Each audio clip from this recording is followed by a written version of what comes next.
Macro photography has changed the way I view the world.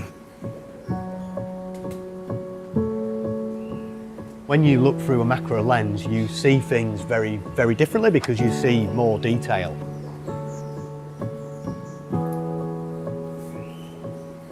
I had a rock climbing accident and I completely trashed my left ankle, which took me out of climbing and mountaineering for quite some time. All of a sudden I had this void of time where I wasn't climbing and doing mountaineering. I learnt how to use my camera properly.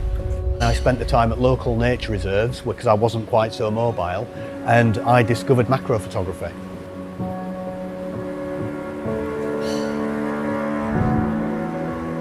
Moving from a 5D Mark IV to an EOS R5 has been an absolute game changer for me for macro photography.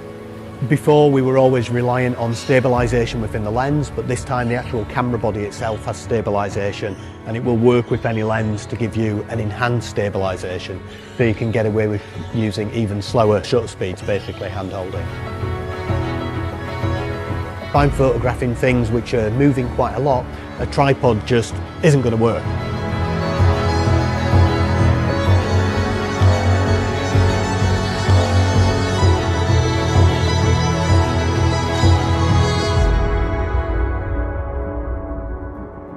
The 100mm focal length for macro photography gives you a reasonable working distance with a nicely compressed background.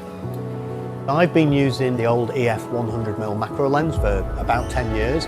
The new Canon lens, the RF 100mm F2.8L macro, allows you to do things quite differently. This lens allows you to go to 1.4 times magnification. That might not sound much, but it makes a huge difference. 1:1, which was the limit of the old EF 100mm macro lens.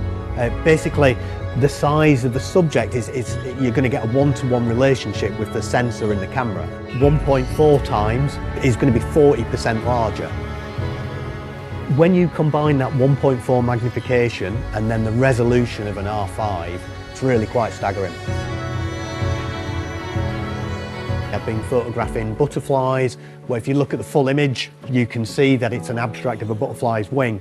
But when you zoom in on that 1.4 magnification and 45 megapixels, one of the images I could see today, you could see the individual butterfly scales, I could see iridescence of the light of some of the hairs on the butterfly's wing. It's really quite staggering.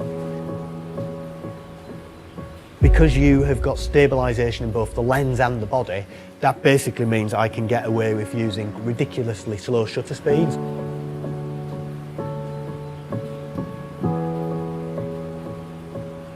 The new RF 100mm macro lens focuses super quickly. This lens actually has two motor systems in it, so it can jump across that range really, really quickly. I've been photographing down to a 50th of a second at quite high magnification, which just was not possible before with the previous camera systems and the previous lenses.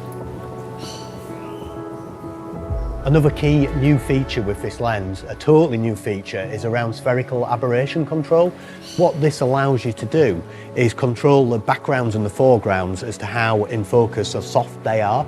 So this is going to have really exciting opportunities from a creative perspective, whether it be product photography, macro photography, or portrait photography. As you go to the extremes of the spherical aberration control as well, you could see the model's hair changing significantly.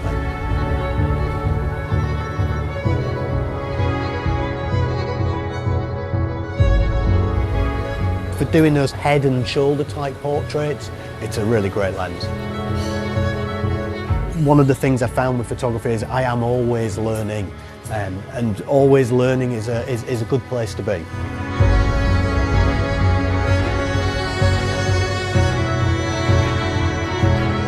Using the new lens with the R5, for me going forward, is really, really exciting. So I'm going to be able to shoot in 8K at 1.4 magnification, and with this lens having the dual focus system and also a silent focusing system, the USM system, so it's ultra silent, I'm going to be able to do these macro videos which are going to be like nothing else I've been able to do before in the past.